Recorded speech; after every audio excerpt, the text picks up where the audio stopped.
Hello friend, Multitech के EV lab में आप सभी का स्वागत है। मैं मुबारक अली ईवी ट्रेनर। आज हम आप सबके लिए लेके आए हुए हैं यूनो मिंडा ई लोडर चार्जर में यूज होने वाले फ्लाईबैक एसएमपीएस के बारे में। कि जो यूनो मिंडा चार्जर जो आते हैं, जो कि केबी में चार्जर होते हैं, इसके दो मॉडल हैं मार्केट में। तो आज हम सबसे पहले बात करेंगे कि जो यूनो मिंडा में इन्होंने जो चार्जर में जो सर्किट का यूज़ किया है, तो उस सर्किट के बारे में आज हम समझेंगे कि जो फ्लाईबैक एसएमपीएस का जो यूज़ किया गया है, कि फ्लाईबैक एसएमपीएस क्या काम करता है, उसका यूज़ क्यों किया जाता है। तो ये सारी चीज़ें आज हम इस वीडियो में समझेंगे यूनो मिंडा के ई लोडर चार्जर के बारे में। फ्लाईबैक एसएमपीएस जो कि काफ़ी इंपॉर्टेंस एसएमपीएस माना जाता है। जैसे चार्जरों में देखेंगे तो दो एसएमपीएस इंपॉर्टेंस होते हैं। वैसे नॉर्मली चार्जर में अगर देखेंगे तो फ्लाईबैक एसएमपीएस और हाफ ब्रिज एसएमपीएस देखने को मिलते हैं। अब जो बड़े बड़े चार्जर आ रहे हैं, जैसे आजकल मिंडा के चार्जर हो गए और लोडर के चार्जर हो जाते हैं, जहाँ मरा राजा हो जाके महिंद्रा के जो चार्जर आते हैं, तो ये चार्जर में क्या होता है कि हाई स्विचिंग कराई जाती है। तो इसमें दो ही एसएमपीएस का यूज़ किया है। अगर हम यूनो मिंडा की चार्जर की, अगर ई लोडर चार्जर की बात करें, तो इसमें तीन प्रिंसिपल का यूज़ किया गया है, यानी तीन सर्किट का यूज़ किया गया है। वो तीनों सर्किट को ऑपरेट करा के इस चार्जर को इस चार्जर से बैटरी को चार्ज कराया जाता है। सबसे पहले जो इन्होंने यूज किया है वो पीएफसी सर्किट का यूज किया है, जो कि हाई स्विचिंग का पीएफसी सर्किट यहाँ पे यूज किया गया है। यूनो मिंडा में ई लोडर चार्जर में यूज किया गया है पीएफसी सर्किट। दूसरा जो यूज किया गया है वो फ्लाईबैक एसएमपीएस का यूज किया गया है। फ्लाईबैक एसएमपीएस का यूज मतलब जो 12 वोल्ट से 24 वोल्ट तक की सप्लाई का यूज किया जाता है, उस एसएमपीएस से लिया जा सकता है, उस एसएमपीएस का यूज किया है। और दूसरा जो इन्होंने मेन एसएमपीएस यूज किया है वो LLC half bridge resonant circuit का यूज किया है, जो कि LLC half bridge resonant circuit जो होती है वो हाई स्विचिंग पे परफॉर्म करती है। तो ये तीन प्रिंसिपल का इसमें यूज किया है। उसमें से हम एक सर्किट के बारे में आज जानने की कोशिश करेंगे कि यूनो मिंडा में जो फ्लाईबैक एसएमपीएस है, वो फ्लाईबैक एसएमपीएस कैसे ऑपरेट करता है और उसका यूज क्यों किया गया, क्यों वो फ्लाईबैक एसएमपीएस का यूज किया गया है, और उस फ्लाईबैक एसएमपीएस से क्या चीज़ें देखने को मिलती है, मतलब कैसे सर्किट को ऑपरेट कराया जाता है। वो सारी चीज़ों के बारे में आज हम समझेंगे स्टेप बाय स्टेप। वैसे नॉर्मली अगर चार्जरों में देखा जाए तो दो सर्किट बहुत ही इंपॉर्टेंस होती है। जैसे कि अगर हमारे पास कोई भी चार्जर आता है तो सबसे पहले हमें उस चार्जर का प्रिंसिपल पता होना चाहिए कि वो चार्जर ऑन कैसे होता है। क्योंकि चार्जर का अगर ये कंडीशन, अगर ये प्रिंसिपल पता चल जाता है तो बहुत हद तक उससे आने वाले फॉल्ट को हम इसी तरीके से समझ सकते हैं। तो वही चीज़ आज हम स्टेप बाय स्टेप समझेंगे कि फ्लाईबैक एसएमपीएस लगाने की क्या ज़रूरत थी, क्यों इसका यूज़ किया गया है। वो सारी चीज़ें आज स्टेप बाय स्टेप समझेंगे। क्योंकि फ्लाईबैक एसएमपीएस को अगर देखा जाए तो फ्लाईबैक एसएमपीएस मोस्टली जो होती है वो हाई वोल्टेज पे ऑपरेटेड एसएमपीएस होती है। और ये क्या करती है, एक लो वोल्टेज बनाकर ये आउटपुट में लगे हुए ए टू जेड सारे सेक्शन को एक्टिव वोल्टेज प्रोवाइड कर देती है। इसीलिए फ्लाईबैक एसएमपीएस का यूज सबसे ज़्यादा हर चार्जर में हमें देखने को मिलता है। तो इस मिंडा वाले ई लोडर चार्जर में भी इन्होंने फ्लाईबैक एसएमपीएस का यूज़ किया है। तो उसके बारे में हम डिटेल से समझते हैं, सारी चीज़ें स्टेप बाय स्टेप समझते हैं कि कैसे वो सर्किट को ऑपरेट कराते हैं, कैसे उस एसएमपीएस को चालू कराया गया है। सबसे पहले तो हमें ये समझना होगा कि फ्लाईबैक एसएमपीएस यूज़ इतना इंपॉर्टेंस क्यों किया गया है, कि फ्लाईबैक एसएमपीएस ही सबसे पहले उसके चार्जर में चालू किया जाता है। तो जैसे कि जानते हैं कि बहुत सारे चार्जरों में देखेंगे, पहले के जो चार्जर आते थे कि एसी लाइन न्यूट्रल की जो सप्लाई होती थी वो लाइन फिल्टर सर्किट से या एमआई फिल्टर सर्किट से ब्रिज तक पहुँचाई जाती थी, और जिसमें आपके एनटीसी बहुत सारे इंपॉर्टेंट कंपोनेंट्स लगाए जाते थे। लेकिन अगर उन चार्जरों की बात की जाए तो जैसे कि सप्लाई देते हैं, तो आपने देखा होगा अक्सर चार्जरों में ये फॉल्ट आता है कि सप्लाई देते ही फ्यूज़ उसका शॉर्ट हो जाता है, यानी फ्यूज़ उसका ओपन हो जाता है, एक साउंड आता है, और जब आप चेक करते हैं तो फ्यूज़ उसका ओपन हो जाता है। वो तो चलो सही है कि हाई एम्पियर आया होगा, फ्यूज़ ओपन हो गया, लेकिन फ्यूज़ जब भी ओपन होता है तो वो जो आपके पीडब्ल्यूएम मॉसफेट होते हैं उस मॉसफेट को भी वो शॉर्ट कर देता है। जैसे कि देखा होगा कि चार्जर में जब हम एसी सप्लाई देते हैं, एसी सप्लाई देते ही आपने देखा होगा कि चार्जर में बार बार फ्यूज उड़ता है। तो फ्यूज उड़ने का क्या रीज़न होता है, क्योंकि फ्यूज जब भी अगर आपका ओपन हो जाता है तो वो मेन मॉसफेट को उड़ाकर चला जाता है, यानी मेन मॉसफेट को शॉर्ट कर देता है। तो ये क्यों होता है, क्यों ये प्रॉब्लम आती है, उसी प्रिंसिपल पे अगर हम देखेंगे तो बहुत सारा ये रीज़न होता है। क्योंकि एसी सप्लाई देने से अगर फ्यूज बार बार ओपन हो रहा है और मॉसफेट को अगर उड़ा रहा है, शॉर्ट कर रहा है, तो कोई ना कोई तो लॉजिक होगा, कोई ना कोई तो रीजन होगा, कोई ना कोई तो सर्किट में कोई दिक्कत होगी, या कोई ऐसी सप्लाई वहाँ पे आ रही होगी जिसको वो रोक नहीं पाती होगी, जिसकी वजह से बार बार मॉसफेट को और फ्यूज को उड़ा दिया जाता हो। तो वही चीज़ अगर देखा जाए तो आजकल बड़े बड़े चार्जरों में जैसे एसी सप्लाई दी जाती है, ऐसी सप्लाई में आपने देखा होगा कि लाइन न्यूट्रल के बाद वो क्या करते हैं कि सबसे पहले सप्लाई में वो रिले का यूज़ कर लेते हैं। बहुत सारी कंपनियां तो पहले ही मतलब एसी लाइन न्यूट्रल में ही रिले का यूज़ कर लेती है, एसी लाइन न्यूट्रल को रोक दिया जाता है। अब रिले की जब भी बात आती है तो रिले का मतलब होता है कि रिले कोई भी रिले होता है, ये 12 वोल्ट पे ऑपरेट होता है। पहले के जो रिले होते थे वो 24 वोल्ट से ऑपरेट होते थे, अभी के जो रिले आ रहे हैं वो 12 वोल्ट से ऑपरेट कराया जाता है। अगर हम इसमें अगर यूनो मिंडा की ही बात की जाए तो इसमें जब भी हम एसी सप्लाई देते हैं तो लाइन न्यूट्रल की जो सप्लाई होती है वो सबसे पहले कहाँ पे चली जाती है, कुछ कंपोनेंट से होते हुए रिले के अंदर चली जाती है। तो रिले का यहाँ पे काम क्या होता है, क्यों इस रिले का यूज किया गया, पहले ही रिले का यूज कर लिया। बहुत सारे सर्किटों में देखेंगे तो ब्रिज के बाद रिले का यूज कर लिया जाता है, क्योंकि जैसे कि अभी अपने स्टार्टअप में बताया कि जब भी हम एसी सप्लाई चार्जर में देते हैं तो चार्जर में एसी सप्लाई देते ही फ्यूज ओपन हो जाता है। फ्यूज ओपन होते ही अगर हम मॉसफेट को चेक करते हैं तो मॉसफेट भी शॉर्ट हो जाता है। तो इसका रीजन क्या होता है कि जब भी हम पावर देते हैं किसी भी सर्किट में तो एक झटका, मतलब पावर जो होता है, जो एसी सप्लाई होती है वो एक झटके के साथ पास होती है।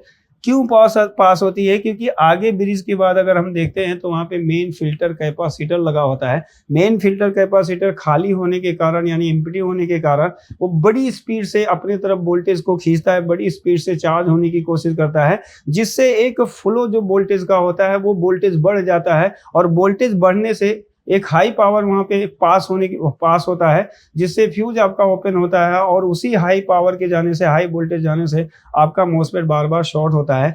तो ये जो झटका होता है, एक पावर का जो झटका होता है, उसको रोकने के लिए बहुत सारी कंपनियां क्या करती है कि अपने लाइन न्यूट्रल में वो एनटीसी का यूज कर लेते हैं। एनटीसी क्या होता है, एक रजिस्टेंस होता है उसके अंदर 15 ओम का, वो एक टाइप का रजिस्टर होता है। तो वो जब भी पावर आप सप्लाई देते हैं, जब भी कैपेसिटर चार्ज होगा, स्पीड अगर वो खींचेगा यानी एक झटका हाई पावर लेने की कोशिश करेगा, तो एनटीसी क्या करता है कि स्पीड को स्लो रखता है और कैपेसिटर को यानी जो मेन फिल्टर कैपेसिटर होता है उसको स्लो स्पीड में चार्ज करता है।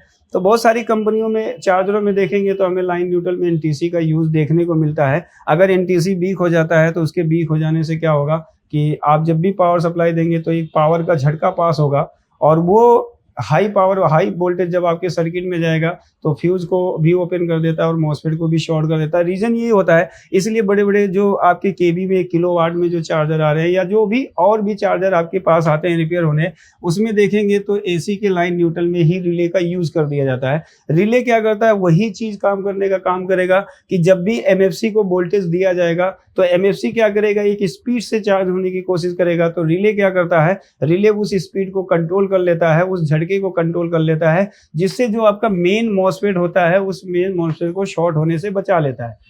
तो अगर मैं इस डायग्राम के इसके डायग्राम के हिसाब से हम स्टेप बाय स्टेप समझते हैं तो यहाँ पे देखेंगे हमने लाइन न्यूट्रल और अर्थ यहाँ पे तीनों सप्लाई हमने ली है यहाँ पे। वैसे हम आपको एक चीज बता देते हैं कि यूनो मिंडा में अगर हम देखेंगे तो आरएसडी केबल का यूज किया जाता है, जो कि काफी इंपॉर्टेंस होता है। यूनो मिंडा में अगर देखा जाए तो एक आरसीडी केबल का यूज किया जाता है, जो कि काफी इंपॉर्टेंस होता है। अगर यूनो मिंडा में वो आरसीडी केबल अगर आपका खराब हो जाता है तो चार्जर चार्जिंग मोड में नहीं जाता है, ये काफ़ी दिक्कत आती है। तो उसके बारे में हम नेक्स्ट वीडियो में समझेंगे, उसका यूज़ क्यों किया जाता है, क्यों चीज़ उसका इंपॉर्टेंस होता है, वो सारी चीज़ें। अभी हम डायग्राम में आते हैं और डायग्राम के हिसाब से यहाँ पे समझते हैं कि ये जो फ्लाईबैक एसएमपीएस है, यूनो मिंडा में जो ये फ्लाईबैक एसएमपीएस यूज किया गया है वो कैसे ऑपरेट होता है और कौन कौन से वोल्टेजेस बनाता है, किस किस सेक्शन को एक्टिव करेगा, वो सारी चीज़ें हम स्टेप बाय स्टेप पूरी डिटेल से समझते हैं। तो यहाँ पे देखेंगे फ्लाईबैक एसएमपीएस वैसे आपका कभी भी किसी भी चार्जर में अगर देखते हैं तो ये 300 प्लस डीसी से ऑपरेट होता है। और बहुत सारे चार्जरों में आपने देखा भी होगा कि ये बैटरी की वोल्टेज से भी ऑपरेट हो जाता है, लेकिन ज़्यादातर इसको जो ऑपरेट कराया जाता है वो 300 प्लस डीसी से ऑपरेट कराया जाता है। अब 300 प्लस डीसी बनेगा कब, जब ब्रिज को वोल्टेज मिलेगी, ब्रिज अनप्योर करेगा और मेन फिल्टर कैपेसिटर मिलकर उसको प्योर डीसी करते हैं, तब जाके ये फ्लाईबैक एसएमपीएस मोस्टली हर एक चार्जर में यही प्रिंसिपल होता है कि उसको ऑपरेट कराया जाता है। देखो अब यहाँ पे क्या होता है, जब भी इसकी लाइन न्यूट्रल की सप्लाई निकलती है तो कुछ कंपोनेंट को लगाकर सबसे पहले सप्लाई रिले को दी जाती है। जबकि मैंने रिले को मेंशन नहीं किया क्योंकि हम फ्लाईबैक एसएमपीएस पढ़ रहे हैं, तो हमने उस चीज़ को मेंशन नहीं किया। हम आपको एक बार बताने के लिए वो चीज़ बता रहे हैं कि लाइन न्यूट्रल की सप्लाई निकलती है, दोनों ही सप्लाई में इन्होंने रिले का यूज़ किया है। तो ये सप्लाई सबसे पहले जाती है वो रिले को चली जाती है। अब रिले तो हम जानते हैं कि जब तक रिले हमारा वर्क नहीं करता है, जब तक वो आगे सप्लाई को कनेक्ट करने का काम नहीं करता है, तो रिले को चालू करने के लिए, यानी रिले को जब सप्लाई दे दी जाएगी तो वहीं पे लाइन न्यूट्रल की सप्लाई रोक दी जाएगी। आगे सप्लाई नहीं जाएगी तो ब्रिज काम नहीं करेगा, और ब्रिज अगर काम नहीं करेगा तो पीएफसी सर्किट और जो आपके एमएफसी होते हैं उनको वोल्टेज नहीं मिलेगा, वो सर्किट वर्क नहीं करेगा। तो यहाँ पे इन्होंने क्या कर दिया है, जो लाइन की सप्लाई होती है वहाँ पे एक कॉइल लगाया है। कॉइल भी इन्होंने लेटेस्ट कैटेगरी का यूज किया है, जो कि कभी मौका मिला तो उस वीडियो में हम समझाएंगे कि कॉइल यहाँ पे वो यूज करने का क्या रीजन था और पहले जो कॉइल होते थे उसमें क्या डिफरेंस होता था, वो बाद में हम डिस्कस करेंगे। लेकिन नॉर्मली हम समझते हैं कि यहाँ पे कॉइल का यूज होता है। अब ये लाइन की जो सप्लाई होती है कॉइल से होते हुए ये सप्लाई दी जाती है। यहाँ पे एक डायोड का यूज किया है जो कि रेक्टिफायर डायोड होता है, उसका नंबर होता है S3M होता है, और पोजीशन नंबर उसका दिया होता है D39 दिया होता है। अब इसमें भी दो मॉडल है। अब एक मॉडल में देखेंगे तो जो सप्लाई दी जाती है पहले रजिस्टर को दी जाती है, रजिस्टर के द्वारा फिर ये रेक्टिफायर डायोड को दिया जाता है एसी सप्लाई। और इसका जो दूसरा मॉडल होता है उसमें देखेंगे जो लाइन की सप्लाई है वो कॉइल से होते हुए डायरेक्ट कहाँ पे आती है, रेक्टिफायर डायोड के एनोड पे आती है। अब रेक्टिफायर डायोड को जब एनोड सप्लाई दी जाती है, एसी सप्लाई दी जाती है, तो इसका काम क्या होता है कि उस एसी सप्लाई को रेक्टिफायर डायोड क्या करता है, अनप्योर डीसी वोल्टेज में कन्वर्ट करता है।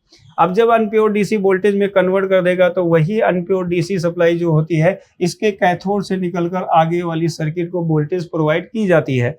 अभी यहाँ पे देखेंगे एक और रेक्टिफायर डायोड का यूज किया गया, मतलब यहाँ पे एक स्टार्टिंग वोल्टेज का यूज है और एक इसका रनिंग वोल्टेज का यूज है। स्टार्टिंग वोल्टेज का मतलब ये होता है कि ये स्टार्टिंग वोल्टेज जो लाइन से होते हुए रेक्टिफायर से होते हुए आपके फ्लाईबैक एसएमपीएस को यहाँ पे ऑन कराती है या फ्लाईबैक सर्किट को चालू करती है, तो उससे ये स्टार्ट कराने के लिए वोल्टेज दिया जाता है। लेकिन रनिंग वोल्टेज यानी जब तक चार्जर में सप्लाई कनेक्ट है उसको रन करने के लिए जो वोल्टेज प्रोवाइड किया जाता है, यहाँ पे जो एमएफसी होगा, एमएफसी के पॉजिटिव से वही वोल्टेज पास किया जाएगा और इस डायोड को दिया जाएगा। अब ये डायोड क्या करेगा, इधर से एक रनिंग वोल्टेज लगातार पास करता रहेगा जिससे आगे वाला सर्किट प्रॉपर तरीके से काम करता रहेगा। तो यहाँ पे एक स्टार्टिंग वोल्टेज का यूज है और एक रनिंग वोल्टेज का यूज किया गया है। तो यहाँ पे ऐसी सप्लाई देंगे, इस डायोड से होते हुए यही सप्लाई आपकी कहाँ पे चली जाती है, फ्लाईबैक एसएमपीएस में चली जाती है। अब यहाँ पे देखेंगे जो फ्लाईबैक एसएमपीएस को ऑपरेट कराने वाली आईसी है, ये 14 पिन की एक आईसी लगाई गई है जिसका नंबर है TL2843BQ। ये आईसी होती है जो कि ये high performance current mode PWM controller IC होती है, मतलब ये हाई करंट पे ये परफॉर्म करती है, एक हाई स्विचिंग यहाँ पे ये जनरेट करती है। तो इसीलिए इसका नंबर, ये नंबर होता है, इसका सीरियल नंबर होता है। टोटल 14 पिन की आईसी होती है और ये high performance current mode PWM controller IC होती है। तो ये 14 पिन की आईसी लगी होती है। सबसे पहले हम सप्लाई की बात कर लेते हैं, उसके बाद हम इसके पिनों के कॉन्फ़िगरेशन समझते हैं कि कैसे ये आईसी ऑन होगी और कैसे मॉसफेट के गेट को ये स्विच करती है, उसके बारे में सारी डिटेल समझते हैं।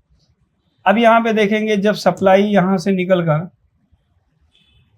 थोड़ा सा हम इसको जूम करेंगे तो देखिए जब स्टार्टअप वोल्टेज आता है तो वो स्टार्टअप वोल्टेज यहाँ पे देखेंगे इस ट्रांसफार्मर के T1 T2 से होते हुए इस नंबर सर्किट होती है जो कि हर फ्लाईबैक एसएमपीएस में आपको देखने को मिलता है।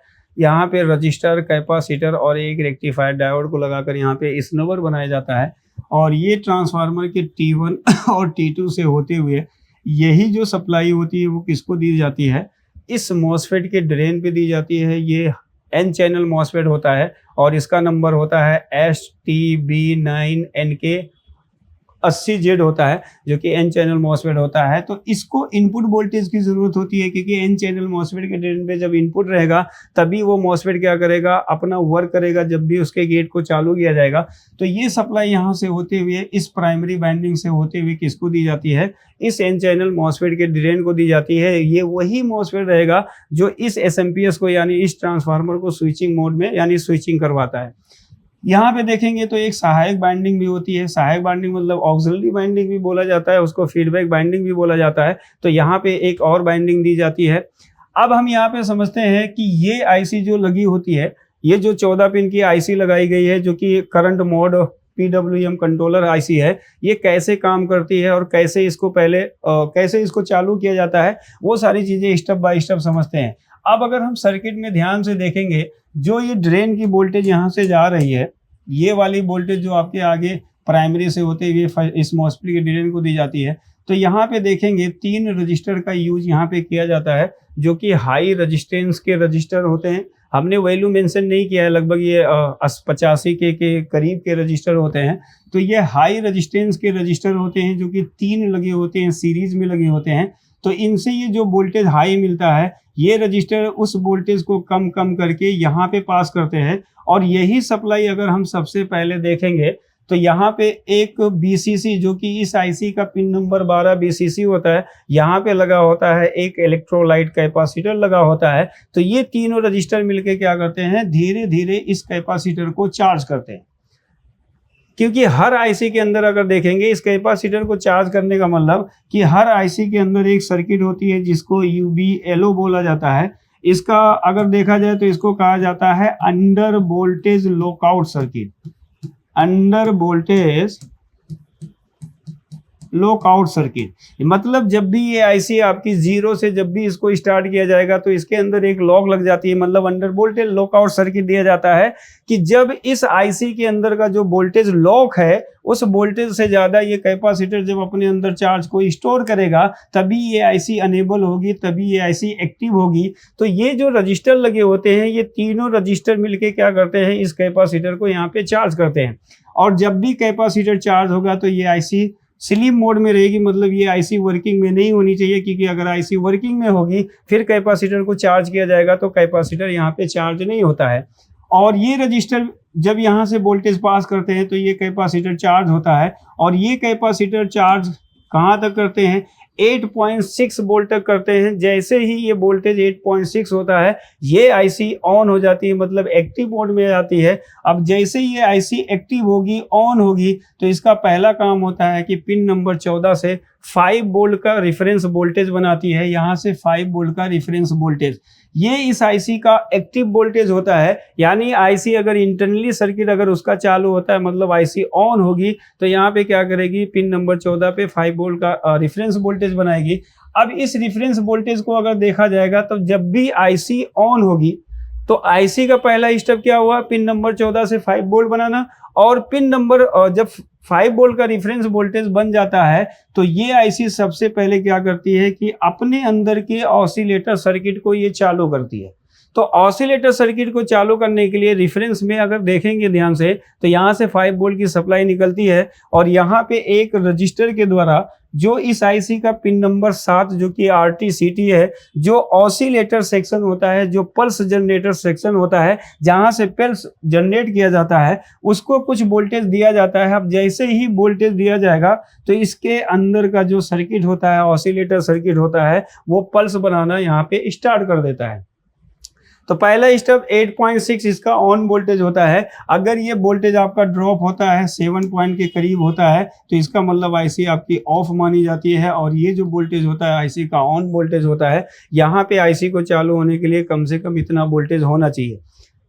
अब ये जो 5 वोल्ट का रेफरेंस बना, रेफरेंस से इन्होंने अपने RTCT यानी ऑसिलेटर सेक्शन को चालू कर दिया। अब जब चालू कर दिया तो ये आईसी क्या करती है, पल्स जनरेट हो जाता है और ये आईसी वर्किंग में आ जाती है और यहाँ से पल्स आउट करना शुरू करेगी। इस आईसी की खासियत ये है कि यहाँ पे बहुत ही कम मिली एम्पियर लेकर ये क्या करती है, मॉसफेट के गेट को चालू करती है। मतलब माइक्रो एम्पियर के करीब ये एम्पियर लेके क्या करेगी, मॉसफेट के गेट को चालू करेगी। यानी जब भी ये मॉसफेट को चालू करेगी तो कम एम्पियर की रिक्वायरमेंट होती है।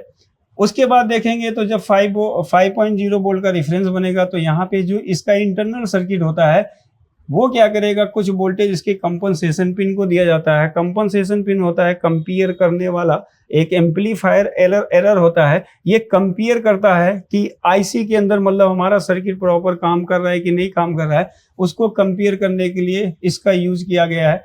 पिन नंबर 2 को एनसी किया है, ये आपका क्या होता है, वोल्टेज फीडबैक होता है। पिन नंबर 3 क्या होगा, वोल्टेज फीडबैक होता है। यहाँ पे देखेंगे ये बीसीसी सप्लाई से कनेक्ट किया गया है और यहाँ से एक रजिस्टर को लगाकर इसको वोल्टेज दिया जाता है। तो ये इनपुट वोल्टेज का फीडबैक ले रहा है कि इनपुट वोल्टेज यहाँ पे कितना आ रहा है, कितना नहीं आ रहा है। दूसरी सप्लाई जो इसकी पिन नंबर 4 एनसी होता है, पिन नंबर 5 आई सेंस होता है। इसको कहा जाता है सीएस के नाम से भी जाना जाता है। सीएस का मतलब करंट सेंस, आई सेंस का मतलब होता है एम्पियर सेंस। पिन नंबर 5 से ये आईसी क्या करती है, इस मॉसफेट के द्वारा, मतलब इस सप्लाई के द्वारा ये आईसी ये रीड करती है कि सेकेंडरी में कितना वोल्टेज, कितना एम्पियर आउट हो रहा है, उसको ये पिन नंबर 5 क्या करती है, कंट्रोल करती है। बाय द वे अगर आपके सेकेंडरी में अगर वोल्टेज की कमी आती है या मान लेते हैं कि कम वोल्टेज बनता है, तो ये आईसी क्या करती है, फीडबैक लेके मॉसफेट का फीडबैक लेती है। जब जब मॉसफेट ड्रेन सोर्स जुड़ेगा तो यहाँ पे शंट रजिस्टर को लगाकर इस आईसी को फीडबैक दिया जाता है कि यहाँ पे वोल्टेज आपका कितना ड्रॉप हो रहा है।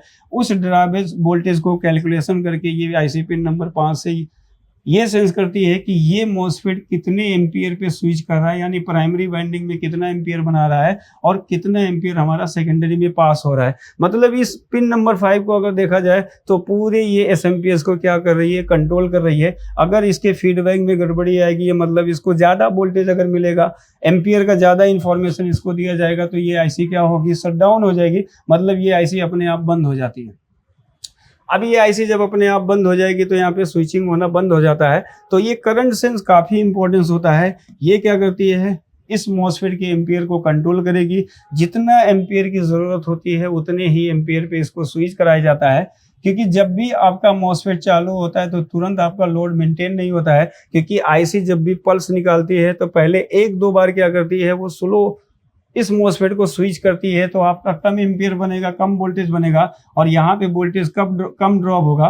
उसी ड्रॉप वोल्टेज का इंफॉर्मेशन जैसे जैसे पिन नंबर 5 को मिलेगी, ये पिन नंबर 5 क्या करेगा, ड्यूटी साइकिल को चेंज करता रहता है। क्योंकि अगर फीडबैक इसको कम लगेगा, पिन नंबर 5 पे फीडबैक कम आएगा, तो आईसी को ये लगेगा कि अभी हमारा प्राइमरी मतलब सेकेंडरी सेक्शन अभी हमारा काम नहीं हुआ, क्योंकि लोड अभी मेंटेन नहीं हो रहा है, इसलिए फीडबैक कम दिया जा रहा है। तो ये क्या करेगी, ड्यूटी साइकिल को बढ़ाती है। अब ये ड्यूटी साइकिल को बढ़ाएगी जब इसका ड्रॉपेज वोल्टेज 0.5 या इससे ज़्यादा भी इसको सेट किया जाता है। अगर 0.5 इसका सेट हो गया, 0.5 वोल्ट का फीडबैक इसको मिलेगा, तो आईसी रीड कर लेगी कि अब हमारा लोड काम कर गया, मतलब सेकेंडरी सर्किट चालू हो गया है। और ये ड्यूटी साइकिल को क्या करती है, फ्रीज कर देगी।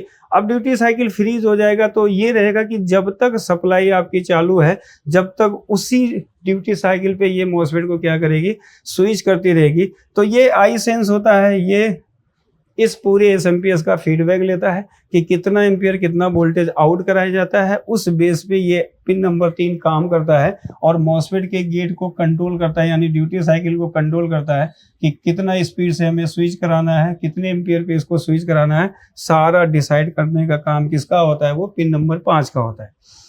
उसके बाद यहाँ पे देखेंगे ग्राउंड होता है। अब यहाँ पे जब इसका आउटपुट होता है तो पिन नंबर 10 से इसका गेट ड्राइव पल्स आउट होता है। यहाँ पे कुछ कंपोनेंट्स लगाए जाते हैं, T4 डायोड लगाया है और ये रजिस्टर लगे होते हैं। इधर भी रजिस्टर कॉयल का यूज़ किया गया है। ये कॉयल होता है जो कि L12 पोजीशन नंबर है। ये रजिस्टर R88 और ये D29 T4 डायोड होता है। इनसे आपका पल्स होते हुए कहाँ पे जाता है, मॉसफेट के गेट पे जाता है। अब ये क्या करता है, मॉसफेट के गेट को ऑन ऑफ करता है, जिससे ये मॉसफेट स्विचिंग करता है। अब जब ये स्विचिंग करेगा तो प्राइमरी में पोलरिटी चेंज होगी, प्राइमरी में एसी बनेगा, तो वही एसी वोल्टेज किसको दिया जाएगा, फीडबैक को दिया जाएगा। अब यहाँ पे अगर हम फीडबैक को देखेंगे तो इसको रनिंग वोल्टेज माना जाता है। रनिंग वोल्टेज का मतलब ये है कि स्टार्टिंग वोल्टेज इससे दिया जाता है जब ये आईसी को चालू करना होता है, तो ये स्टार्टअप रजिस्टर काम करेंगे, इस कैपेसिटर को चार्ज करेंगे। और जब इसके फीडबैक बाइंडिंग इसका चालू हो जाता है तो फीडबैक बाइंडिंग से जो रनिंग वोल्टेज आएगा वो इस फीडबैक बाइंडिंग से आएगा, क्योंकि ये पावरफुल होगा। इस बाइंडिंग से जब वोल्टेज निकलता है तो एक पावरफुल वोल्टेज निकलता है, 1 एम्पियर के साथ निकलता है। तो जब ये इसको रन करेगा तो फीडबैक बाइंडिंग क्या कह रहेगी, इसको रनिंग में ले जाएगी, इसको रनिंग वोल्टेज दिया जाएगा। फिर फिर ये रजिस्टर क्या करेंगे, यहाँ से वोल्टेज पास करना बंद करेंगे, क्योंकि हाई रजिस्टेंस के रजिस्टर लगे होते हैं और ये जब वोल्टेज पास करेंगे, अगर बाय द वे पास करेंगे तो वो मिली वोल्ट मिली एम्पियर में करंट वोल्टेज को पास करेंगे, जिससे इससे जो रनिंग वोल्टेज आ रहा है, एक पावरफुल वोल्टेज जो यहाँ से दिया जा रहा है रनिंग वोल्टेज, वो रनिंग वोल्टेज क्या करेगा, या तो उस वोल्टेज को अपने अंदर एब्जॉर्ब कर लेगा, या रजिस्टर क्या होते हैं हीट होके उसको वहीं पे डिस्चार्ज कर देते हैं। तो ये रनिंग वोल्टेज कब मिलेगा, जब फीडबैक बाइंडिंग चालू होगा। और फीडबैक बाइंडिंग को चालू जब तक ये चालू नहीं होगा, जब तक ये स्टार्टअप रजिस्टर क्या करेगा इस कैपेसिटर को चार्ज करता रहता है। तो ये फीडबैक है। यहाँ पे एक और बाइंडिंग का यूज किया गया है, जो कि अगर देखेंगे तो यहाँ पे 220 वोल्ट की जो सप्लाई होती है, उसी सप्लाई से लाइन की सप्लाई दी जाती है इसके T1 T2 से, और यहाँ पे रेक्टिफायर डायोड को लगाकर यहाँ से वोल्टेज को पास कराकर एक यहाँ पे रेगुलेटर आईसी लगी होती है, या हम LDO हम बोल सकते हैं, जो कि इसको इनपुट दिया जाता है। तो ये आईसी अपने आउटपुट से क्या करती है, अपने सर्किट यानी जो इसकी आईसी लगी होती है, जिसको हमने अभी मेंशन नहीं किया है, उस सर्किट को क्या करेगी, उस आईसी को ये एक्टिव वोल्टेज प्रोवाइड करने का काम करती है। अब यहाँ पे देखेंगे फीडबैक से दो आउटपुट लिया गया है। एक तो आउटपुट आईसी को रनिंग मोड में ले जा रहा है, यानी उसको रनिंग वोल्टेज देने का काम कर रहा है। दूसरा अगर यहाँ पे देखेंगे, जो एक रेक्टिफायर डायोड और लगा होता है, यहाँ पे कुछ पोलराइज और नॉन पोलराइज कैपेसिटर लगे होते हैं। इससे जो आपकी 12 वोल्ट की जो सप्लाई बनती है, वो जो सप्लाई होती है इन कंपोनेंट से होते हुए दो सेक्शन को दी जाती है। एक आपका है पीएफसी कंट्रोलर आईसी और एक आपकी होती है पीएफसी ड्राइवर आईसी। यहाँ पे दो आईसी का यूज किया जाता है, क्योंकि यहाँ पे पीएफसी आईसी का एक हाई स्विचिंग पे वर्क कराया गया है। तो एक क्या करती है, पीएफसी को कंट्रोल करेगी, और वही पीएफसी कंट्रोलर आईसी जो होगी वो पीएफसी ड्राइवर आईसी को ट्रिगर करेगी। तब जब पीएफसी ड्राइवर आईसी चालू होगा तो वो पीएफसी सर्किट को चालू करेगा। तो यहाँ से जो आपका फीडबैक से वोल्टेज आउट हो रहा है, इसी वोल्टेज के द्वारा इन दोनों आईसी को एक्टिव वोल्टेज दिया जाता है, कि जब इन दोनों आईसी को एक्टिव वोल्टेज मिल जाएगा तो ये आईसी एक्टिव होगी, और ये आईसी जब एक्टिव होती है तो वो अपने एमएफसी का फीडबैक लेके उसके बाद पीएफसी सर्किट को चालू करती है, जो कि हम बाद में इसको समझेंगे। अभी इसको वोल्टेज प्रोवाइड किया जाता है, वो कहाँ से, फीडबैक बाइंडिंग से, जो रेक्टिफायर डायोड से निकलेगा, वो इन कंपोनेंट से होते हुए इन दोनों आईसी को एक्टिव वोल्टेज दिया जाता है। मैंने यहाँ पे इन आईसी का कोई भी पिन मेंशन नहीं किया है, पिन डिटेल्स नहीं डाला कि किस पिन पे ये वोल्टेज दिया जाता है। और नेक्स्ट वीडियो में जब हम इसके बारे में पढ़ेंगे तो उसके बारे में पूरा डिटेल्स पढ़ेंगे। तो ये इसकी प्राइमरी बाइंडिंग होती है। जब यहाँ से गेट पल्स आउट होता है तो इस तरीके से ये मॉसफेट स्विचिंग में जाता है, और जब स्विचिंग में जाएगा तो इसके इस वाले बाइंडिंग में क्या होंगे, आपके एसी बनना स्टार्ट हो जाएगा, और ये पूरी सर्किट क्या होगी, एक स्विचिंग मोड में चली जाएगी। पिन नंबर 5 क्या करेगी, उस पूरे सर्किट को कंट्रोल करेगी। और पिन नंबर 3 क्या होता है कि फीडबैक लेगा। अगर इसके फीडबैक में कभी भी प्रॉब्लम आती है तो ये आईसी को शट डाउन कर सकता है, या अगर पिन नंबर 5 में ज़्यादा वोल्टेज आने की कोशिश करेगा, ये आईसी क्या करेगी, वैसे तो ये पल्स को रोक लेगी, आईसी को शट डाउन नहीं मार सकती, लेकिन जो कंपनसेशन और फीडबैक होते हैं ये दोनों मिलके इस आईसी को शट डाउन मार सकते हैं। ठीक, तो ये प्राइमरी की बात है। अब हम इसके सेकेंडरी में समझते हैं कि सेकेंडरी में जब इसकी आउटपुट होती है, जैसे इसमें भी देखेंगे तो दो रिवाइंडिंग का यूज किया है सेकेंडरी, एक ऑक्सिलरी भी बोल सकते हैं, वैसे एक ही सेकेंडरी होगा, दो सेकेंडरी का यूज नहीं होता है। तो एक इसका क्या होगा, सेकेंडरी होगा, और एक इसका क्या होता है, ऑक्सिलरी बाइंडिंग होती है। अब यहाँ पे देखेंगे तो जब प्राइमरी सर्किट या फीडबैक बाइंडिंग जब ये सब स्विचिंग मोड में चले जाते हैं तो यहाँ पे देखेंगे सेकेंडरी से एसी वोल्टेज को आउट कराया जाता है, यहाँ पे एसी होता है। अब यहाँ पे रेक्टिफायर डायोड को लगाकर उसको अनप्योर्ड डीसी किया जाता है। यहाँ पे पोलराइज कैपेसिटर होता है 220 माइक्रोफैरेड और 25 वोल्ट का होता है, जिसका पोजीशन नंबर 120 है, हमने यहाँ पे मेंशन कर दिया है। तो ये प्योर डीसी बनाएगा, तो यहाँ पे जो आपका वोल्टेज देखने को मिलेगा वो जो दोनों वोल्टेज आएंगे, तो यहाँ पे देख सकते हैं दो आईसी को हमने मेंशन किया है, यानी ये जो वोल्टेज होते हैं 12 वोल्ट या 12 वोल्ट से 14 वोल्ट की जो सप्लाई होती है, ये जो वोल्टेज आपका जाएगा, पहला हमने लिखा है पीडब्ल्यूएम कंट्रोलर आईसी। अब पीडब्ल्यूएम जैसा कि हमने यहाँ पे देखा था पीएफसी कंट्रोलर आईसी होती है, वैसे पीडब्ल्यूएम कंट्रोलर आईसी होती है। ये PWM controller IC PWM driver IC को कंट्रोल करेगी, जिससे ये प्रॉपर तरीके से काम कर सके।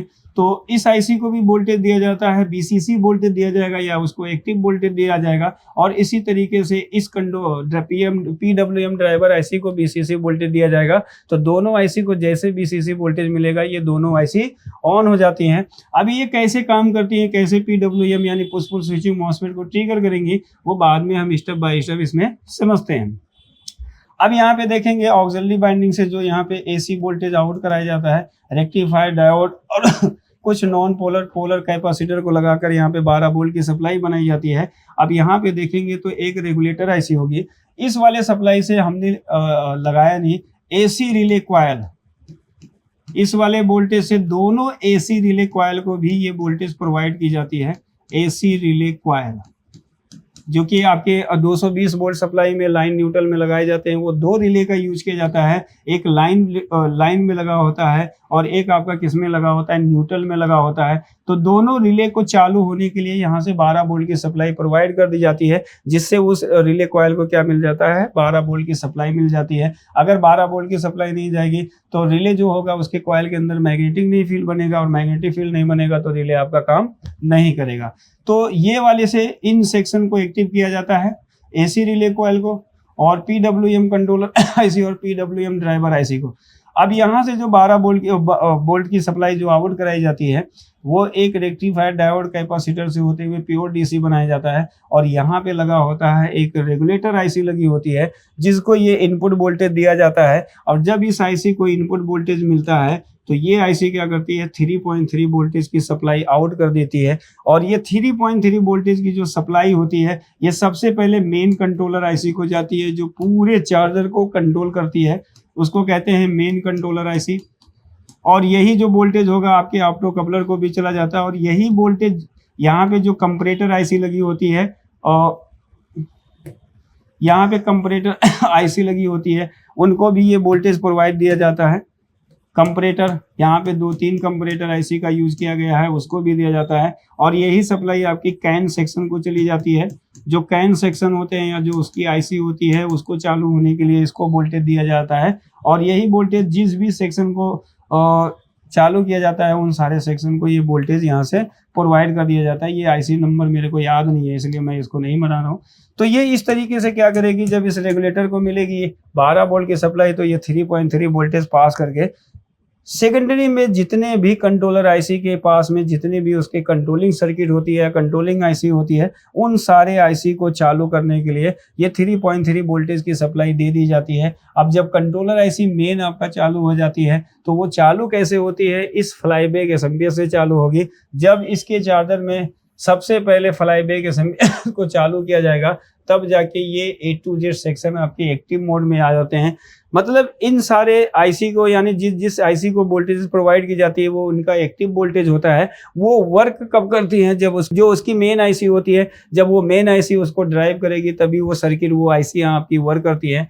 तो ये इस तरीके से इस फ्लाईबैक एसएमपीएस का यूज किया गया है। और इस फ्लाईबैक एसएमपीएस से यूनो मिंडा में अगर हम देखेंगे तो पूरे सर्किट को एक्टिव वोल्टेज प्रोवाइड कराया गया है। इसीलिए फ्लाईबैक एसएमपीएस का यूज किया जाता है, क्योंकि यही एसएमपीएस होता है जिसको 12 वोल्ट से 24 वोल्ट की रिक्वायरमेंट होती है। यानी जो सेक्शन 12 वोल्ट से 24 वोल्ट तक ऑपरेट होते हैं तो उन सेक्शन के लिए, उन डिवाइस के लिए ये एसएमपीएस जो होता है बहुत ही इंपॉर्टेंस होता है। तो ये जो फ्लाईबैक एसएमपीएस होता है, एक तरफ से हम बोलेंगे तो ये हो सकता है कि चार्जर के जितने भी सेक्शन होते हैं उन सारे सेक्शन को चालू कराने के लिए जो BCC वोल्टेज या एक्टिव वोल्टेज की जरूरत होती है वो इस एसएमपीएस के द्वारा प्रोवाइड किया जाता है। अगर इस एसएमपीएस में प्रॉब्लम आएगी, जैसे मॉसफेट खराब हो जाएगा, IC खराब हो जाएगा, ये कोई भी प्रॉब्लम आएगा तो आपका टोटल चार्जर डेड कंडीशन में चला जाएगा। चार्जर आपका ऑन ही नहीं हो सकता है, क्योंकि जब एसएमपीएस ही नहीं काम करेगा तो कोई भी सर्किट को एक्टिव वोल्टेज नहीं मिलेगा, तो वो चार्जर डेड कंडीशन में जाता है। ये ज्यादातर फ्लाईबैक एसएमपीएस में देखी जाती है कि जब फ्लाईबैक एसएमपीएस खराब होता है तो टोटल चार्जर डेड कंडीशन में चला जाता है। तो जब भी हमारे पास चार्जर आते हैं हमें स्टेप पता होना चाहिए कि डेड चार्जर को या इस मिंडा के चार्जर को अगर हमें रिपेयर करना है तो स्टेप बाय स्टेप किस सेक्शन को हमें चेक करना है, किस सेक्शन में कितना वोल्टेज चेक करना है। जब ये चीज आपको पता होगा तो आप उस फॉल्ट को बहुत ईजी तरीके से रिपेयर कर सकते हैं। तो ये था हमारा यूनो मिंडा में यूज होने वाले स्टार्टअप सर्किट बोल भी सकते हैं या फ्लाईबैक एसएमपीएस के बारे में, जिस एसएमपीएस के द्वारा A to Z सर्किट में लगे हुए ICs को, A to Z सेक्शन को एक्टिव वोल्टेज प्रोवाइड कराया जाता है। तो ये था यूनो मिंडा में यूज होने वाले फ्लाईबैक एसएमपीएस सर्किट के बारे में। आज के वीडियो में बस इतना ही। आई होप कि आप सबको वीडियो बहुत अच्छा लगे। वीडियो अच्छा लगे तो वीडियो को लाइक, शेयर, कमेंट जरूर करें। और इसी तरह इस एडवांस चार्जर से रिलेटेड वीडियोस देखने के लिए, उसकी रिपेयरिंग देखने के लिए मल्टीटेक के यूट्यूब चैनल को ज़रूर सब्सक्राइब करें। Thank you.